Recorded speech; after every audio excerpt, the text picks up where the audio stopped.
আমি জানতাম আমি কেমন, আর আমি তোমার এত কাছের হয়ে গেলাম ইবাদতের মাধ্যমে। ও আল্লাহ, আমার মনিব আমার ব্যাপারে জানতো না। আমার মনিব আমি কি করি আর না করি, রাতের বেলা ইবাদতের মধ্যে মগ্ন হই নাকি আমি কি করি, এটা এই ব্যাপারে জানতো না আমার মনিব, কিন্তু জেনে গেল। ও আল্লাহ, এখন যেহেতু জেনেই গেল, সে চাইবে আমি যাতে আপনার দাস না থাকি। আমি চাই না আমার সম্পর্ক জানার পরেও দুনিয়ার মধ্যে আমি বেঁচে থাকি। আমি জানি আমি দোয়া করলে তুমি সঙ্গে সঙ্গে আমার দোয়াটাকে কবুল করে নিবা। জোয়ান পোলাটা সঙ্গে সঙ্গে আল্লাহকে জানায় দে, আল্লাহ আমি দুনিয়ার মধ্যে আর থাকতে চাই না, আমি দাস মুক্ত জিন্দেগি আর দুনিয়ার মধ্যে কাটাইতে চাই না। আল্লাহ গো, তুমি আমার এই দুনিয়ার মালিকের সামনে থেকে আমারে উঠে নিয়ে যাও। এই কথা বলতে দেরি হয়, যুবক পোলাটা যেই পোলাটা আল্লাহরে এত পরিমাণে রাজি বানাইল, আল্লাহর কাছে আবদার জানাইতে দেরি, আল্লাহ তারে দুনিয়া থেকে উঠে নিয়ে যাইতে দেরি করে নাই।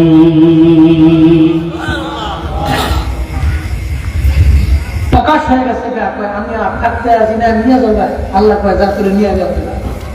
ও সঙ্গে সঙ্গে তার মালিকের সামনে পড়েই দুনিয়া থেকে বিদায় নিয়ে চলে গেছে। ইমাম গাজদালি বলে, এই সমস্ত যুবক লোকরা যদি আল্লাহরে ডাকে, আল্লাহ এত কাছে তারা হতে পারে।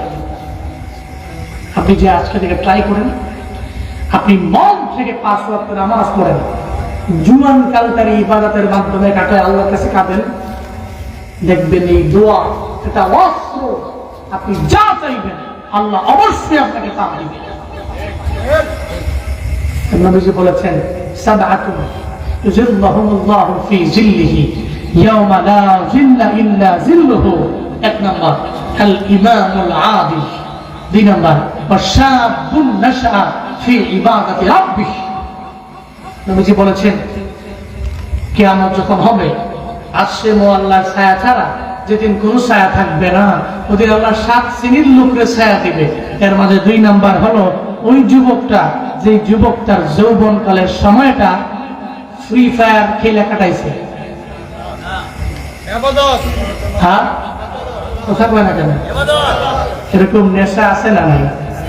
আর এখন নেশা আসছে আরেকটা, দেখবেন মোবাইলে ঢুকলি অ্যাডভাইস দেয়, লটারি জিতুন, খালি ঘুরে আর ঘুরে বুঝে লাখপতি হয়ে যান না, কোটিপতি হয়ে যান না, আপনার কোনো ইনভেস্টমেন্ট লাগবে না। হ্যাঁ, একটা খালি নাম দেখেন, দেখবেন খালি ঘুরে আর ঘুরে আপনি কোটিপতি 2 দিনেই। আমার একজন পরিচিত লোক আছে, আমি দেখি যে প্রায় সময় তারা দেখি ওই মোবাইল অ্যাপসের মধ্যে এটা খালি ঘুরে, কেসিনোর মতো এটা খালি ঘুরে আর খালি টেয়া লাগায়। তা আমার কথা শুনেছি 2000 টাকা পেয়ে লাইছি। আমি বহুত ভাড়া করছে, খাইছে দেখে একবারে টাটকা হালাল ইনকাম। 2 দিন পরে আমি খোঁজ করে দেখছি যে কি হলো, 2000 টাকা কি প্রতিদিন পান নাকি? না, 2000 টাকার লোকে আরো 4000 গেছে না। আমি বললাম এজন্যই স্পষ্ট লেভেলের হারাম। ঠিক কিনা? ঠিক কিনা? হারামে তো বরকত নেই, আছে? আছে। কুরবানি গেল না, গরু জবাই হয়েছে 500 সারা বাংলাদেশে, কথা কয় 100 নেই, সর্বোচ্চ 1000 নাকি? লাখ লাখ গরু জবাই হয়েছে। কোন দিন যে খবর পাইছেন, আজকে বাজারে গেছিলাম, আমাকে নূরপুরের সড়ক বাজারে যে গরু বাজার, এনে গিয়ে দিই যে গরু নাই, খালি মানুষই আছে। এমন দেখছেন? কোথা কয় নাকি? আপনি বাজারে গিয়ে টাকা দিয়েছেন, টাকা লয়ে ঘুরে বসছেন, গরু নাই। এমন ঠিক কিনা? আল্লাহর ইবাদত করা, শুকর আদায় করা, তৌফিক দান করেন।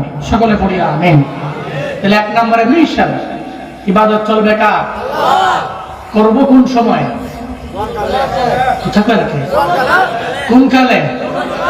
মুরব্বী যদি কয় জুয়ান কালে, মুরব্বী যদি সারা দিন রাত লাগে খালি কাম দেয়, আল্লাহ লাইতা শাবাব ইয়াউদ, আল্লাহ যদি জুয়ান কালটা ফিরা পেতাম। যদি না করেন না, আপনি সামনে নিয়ে আল্লাহরে ডাকতে দেরি, আল্লাহ আপনার জিন্দেগীর সমস্ত গুনাহ মাফ করার ঘোষণা কি দেন নাই?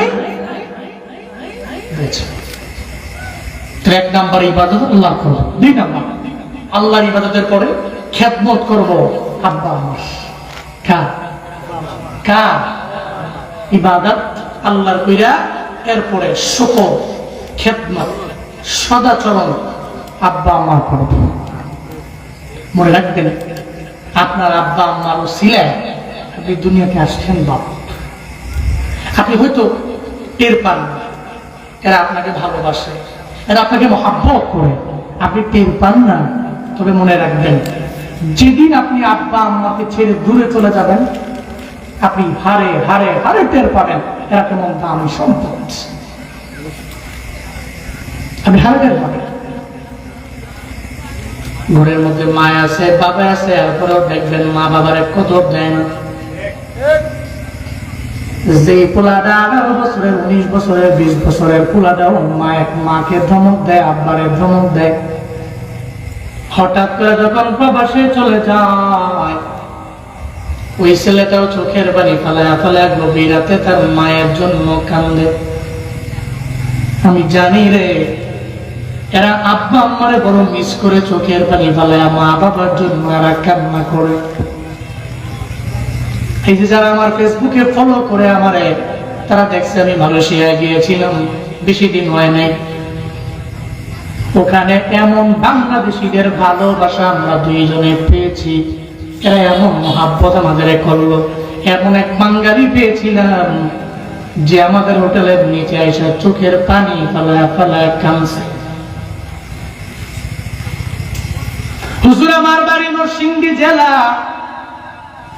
গরিব একটা ফ্যামিলির মধ্যে আমার জন্ম হওয়ার কারণে ঘরের মধ্যে আমি একটা সন্তান, আমার কোনো সন্তান নাই, সে আমার কোনো ভাই নাই, বোন নাই, কেউ নাই। ঘরের মধ্যে আমি কোন রকম জিন্দেগি চালাই। আমার আব্বা আম্মায় পরিশ্রম কইরা একটা জমি বিক্রি করে আমার পাঠাইলো মালয়েশিয়ার মধ্যে।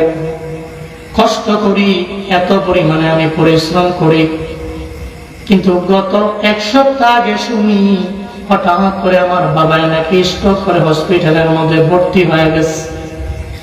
অনেক দিন হয়েছে আমি প্রবাসের মধ্যে আসছি, এমন না এমন একটা হালাতে আমি অনেক টাকাও পাঠাইতে পারবো বাবার জন্য, এমন না। এমন অবস্থায় 2-3 দিন যাওয়ার পরে হঠাৎ করে যখন আমি বাড়ির মধ্যে টেলিফোন করলাম, আমি বাড়ির মধ্যে টেলিফোন করে শুনি আমার বাড়ির কেউই আমার সঙ্গে সুন্দরভাবে স্বাভাবিক কথা বলতে পারে না, আমার কেউ আমার সঙ্গে কথা বলে না। আমি পাশের বাড়ির এক বন্ধুর মাধ্যমে জানতে পারলাম, যেই বাবার মাধ্যমে আমি দুনিয়ার মধ্যে আসলাম, যেই মায়ের মাধ্যমে আমি দুনিয়ার মধ্যে আসলাম, ওই বাবাটা দুনিয়ায় নাই। দুনিয়া থেকে বাবা বিদায় নিয়ে চলে গেল। আমি মালয়েশিয়ার কুয়ালালামপুর সিটির কোনার মধ্যে বৈশাখ কামলাও আমার বাবার জানাজার মধ্যে আমি যেতে পারি নাই। ভিডিও কল দিয়ে বাবারে দেখছি, বাবার চেহারাটা আমি তাকায় তাকায় দেখছি। আমি কান্না করলাম, আমার বাবা তো আর ফিরে আসবে না। হুজুর গো, আমার বাবার জন্য একটু আল্লাহর দরবারে দোয়া কইরা দিয়েন, যাতে আল্লাহ আমারে মাফ কইরা দেয়। ওরা বাবার কদর দিতে জানে, ওরা মায়ের কদর পরিপূর্ণ বুঝে। কারণ জানে রে, বাবাই দুনিয়ায় নাই, পাশে পাশে মহা দুনিয়ায় নাই। এখানে আশেপাশে না থাকার কারণে এরপরে মিস করতে জানে, বারবার মায়ের কথা স্মরণ হয়। তুমি আমি স্মরণ করি না কেন? কারণ চাইলেই তোমার দেখতে পাও, চাইলেই তো বাবারে দেখতে পাও।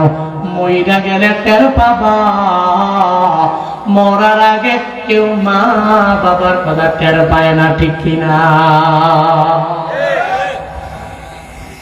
মইরা গেলে চোখের পানি ফেলে ফেলে কাঁদবা। এই যেটা গ্রামের যুবকেরা,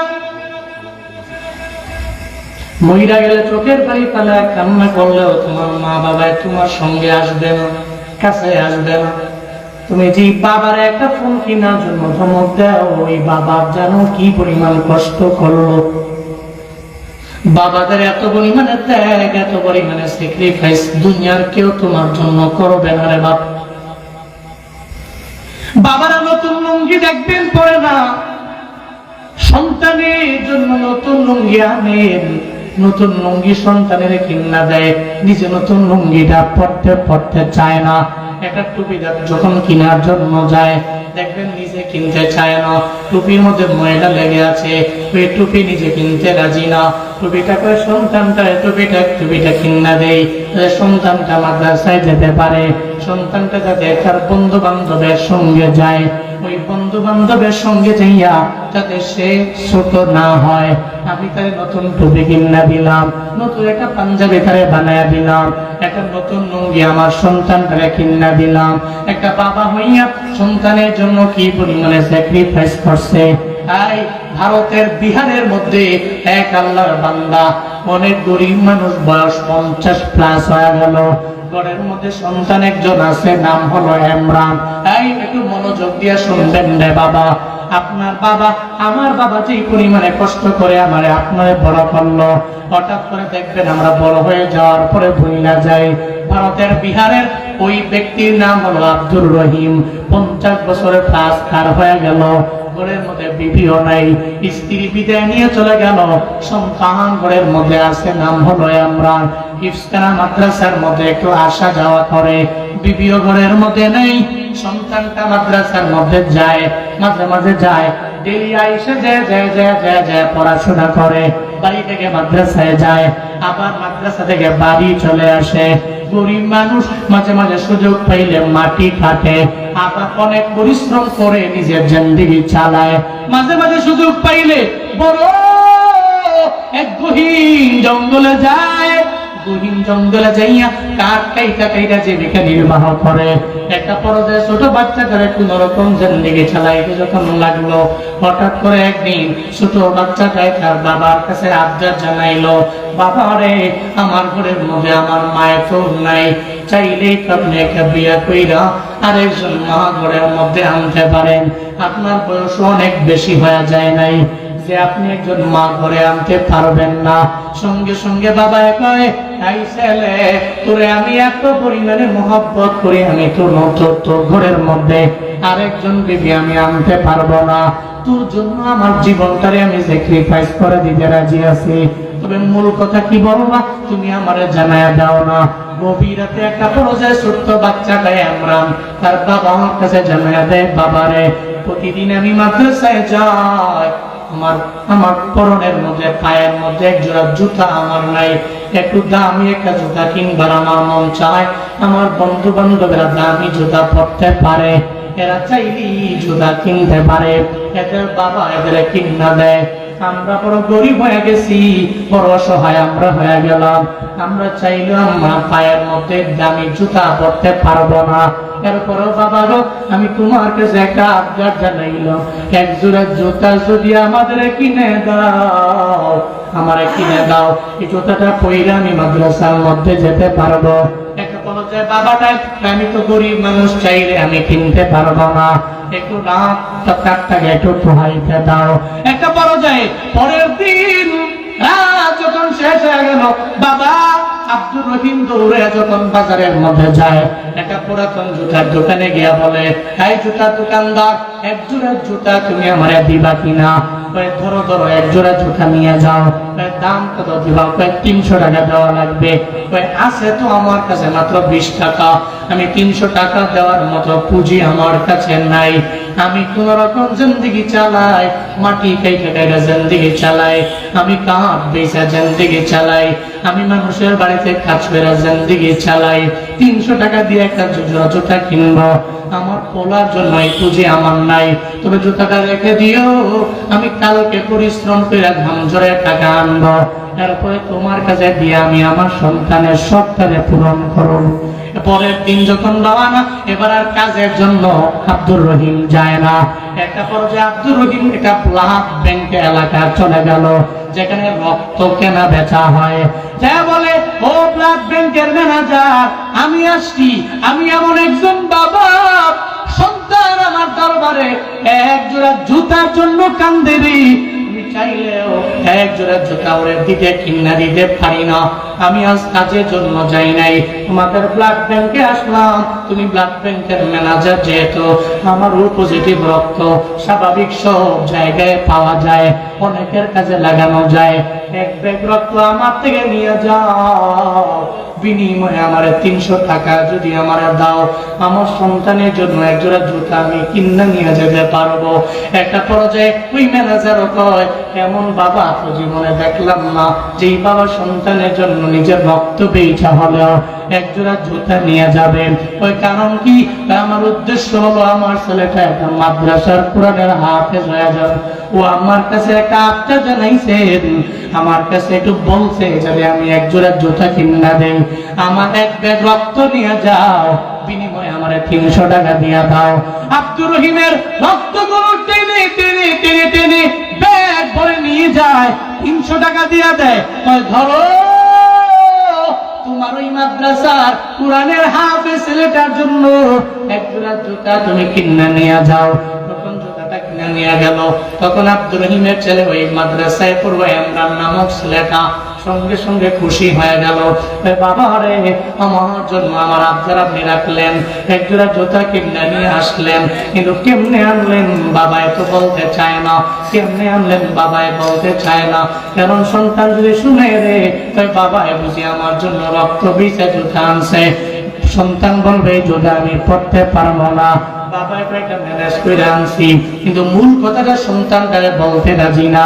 এমন একটা হালাতে হঠাৎ করে একদিন ইমরান যেই মাদ্রাসার মধ্যে পড়ে, মাদ্রাসার একটা শিক্ষকের সাথে উস্তাদের সাথে ওই চাচার মোলাকাত হয়ে গেল, মানে আব্দুর রহিমের মোলাকাত হলো। আব্দুর রহিম রে কয়, তাই আব্দুর রহিম আপনার ছেলেটারে আপনি মাদ্রাসার মধ্যে পড়ান, আমি জানি আপনি বড় পরিশ্রম করে পড়ান, আমি একটা মাধ্যমেও শুনলাম আপনার ছেলের পায়ের জুতা কিনে দিয়েছেন রক্তের বদৌলতে। ও আব্দুর রহিম, ইমরানের বাবা, আপনার ছেলে মাদ্রাসায় পড়া 30 পারা কোরআনের একজন হাফেজে কামেল হয়ে গেছে, তার মাথার মধ্যে পাগড়ি দেওয়া হবে, বিশাল জনসভা হবে, দিস্তারে ফজিলত উপলক্ষে একটা আয়োজন হবে, ওই আয়োজনের মধ্যে আপনি থাকবেন। আমি সবাইরে বুঝিয়ে দিমু একজন বাবা তার ছেলের জন্য কি পরিমাণে ত্যাগ করে, কি পরিমাণে স্যাক্রিফাইস করে। যখন দিস্তারে ফজিলত উপলক্ষের আয়োজনের মধ্যে বাবা আব্দুর রহিম গেল, বড় গরিব মানুষ, অনেক বেশি দামি কাপড় চাপড় নিয়ে যাইতে পারে নাই, এমন একটা হালাতে সঙ্গে সঙ্গে ওস্তাদটা তারা জানায় দেয়, ইমরানে দেখো না তোমার বাবা এত পরিমাণে গরিব, তোমার বাবাই তোমার জন্য জীবনে কি করে নাই, এমনকি এই যে তোমার পায়ের পরনের মধ্যে যে জুতাটা আছে, এই জুতাটা কার টাকায় কেনা? অবশ্যই আমার বাবা আমারে কিনা দিয়েছে, একটু বাবারে জিজ্ঞেস করো না বাবা এই জুতাটা কেমনে আনলো। সঙ্গে সঙ্গে জানিয়ে দেয়, ও ছেলে আমার, আমি ওদিন তোমাকে বলতে পারি নাই, আমি যেই রক্ত বেচা টাকা দিয়ে তোমার জন্য একজোড়া জুতা কিনেছি, কেন বলি নাই জানোস নি? মোর মন ছোট হয়ে যাবে, তুমি জুতাটা পড়তে আনইজি ফিল করবে। আমার বাবা রক্ত বেচা আমার জন্য জুতা আনার দরকারটা কি ছিল, কি প্রয়োজনে আমার বাবা আমার জন্য জুতাটা আনলো, তুমি পড়তে চাইবা না? আমি বাবাই বলি নাই, আমি তোমার জন্য এত পরিমাণে কষ্ট করলাম। একটা পর্যায়ে এতগুলা মানুষের সামনে হাফেজে কোরআন ওই ছেলেটা বাবাকে জড়ায়া ধইরা ধইরা বারবার বলতে লাগলো, ও বাবা আমার, তুমি আমার জন্য এত পরিশ্রম কেন করো, আমারে জানায়া দাও। ও বাবা গো, আমার একটু বলো না, রক্ত বেইছাও কেন, আমাকে একজোড়া জুতা তুমি কিনা দেওয়া লাগবে, তুমি আমার জন্য এত পরিমাণে কষ্ট কেন করো? আমার বাবা আমায় বলো, কেন কেন করো, আমায় জানায় দাও। বাবা সঙ্গে সঙ্গে সন্তান ধরে জানায় দেয়, ইমরান রে, তুই হাফেজে কোরআন হয়ে গেল, আমার তো জীবনে একটা আশা ছিল, মা দুনিয়া থেকে বিদায় নিয়ে যাওয়ার পরে ঘরের মধ্যে অন্য একটা বিবি আমি আনবো না, তোর চেহারা আমার দিকে থাকায় আমি আমার জীবনটারে পার করে দিব। আজকে কোরআনের হাফেজে তুই বের হয়ে গেল, তোর মাথার মধ্যে পাগড়িও ঘুরানো হলো, মনের রাখবা, বাবা তোর জন্য পরিশ্রম করি কেন জানোসনি? আমি যেদিন দুনিয়া থেকে বিদায় নিয়ে চলে যাব, আমার সব আমলের দরওয়াজাগুলো বন্ধ হয়ে যাবে। একটা হাফেজে কোরআন ছেলে সূরা ইয়াসিন পড়বে বাবার কবরের পাশে দাঁড়াইয়া, সূরা আর রহমান পড়বে বাবার কবরের পাশে দাঁড়াইয়া, সূরা ফাতিহা পড়বে বাবার কবরের পাশে দাঁড়াইয়া, সূরা তাকাসসুর পড়বে বাবার কবরের পাশে দাঁড়াইয়া। তুই যখন চোখের পানি পালাইয়া শুদ্ধ করে আমি বাবার কবরের সামনে দাঁড়াইয়া একটু যদি তিলাওয়াত করতে পারো, আমি বাবার কবরটা জিন্দেগীর গুনাহের কারণে যদি জাহান্নামের গর্ত হয়ে যায়, তুমি যদি দোয়া করো একটা হাফেজে কোরআন ছেলের দোয়ার বদৌলতে আমার কবর আল্লাহ পাক জান্নাতের বাগান বানায় দিতে পারে।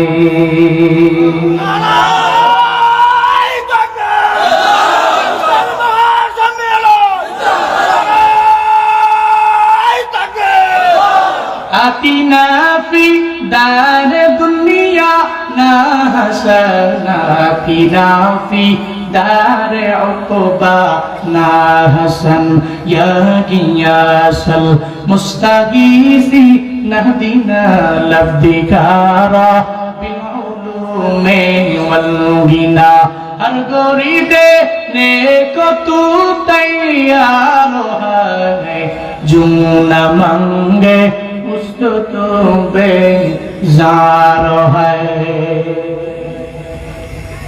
একজন বাবা ভাইয়া সন্তানের জন্য এত পরিমাণে স্যাক্রিফাইস করতে জানে।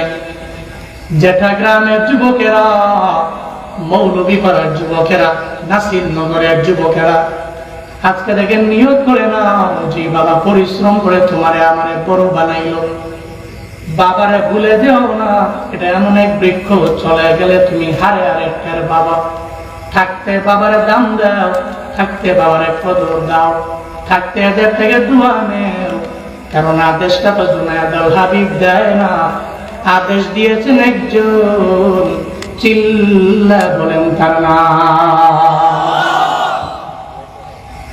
وقضى ربك ألا تعبدوا إلا إياه وبالوالدين إحسانا إما يبلغن عندك الكبر أحدهما أو كلاهما فلا تقل لهما أف ولا تنهرهما وقل لهما قولا كريما واخفض لهما جناح الذل من الرحمة وقل رب ارحمهما كما ربياني صغيرا।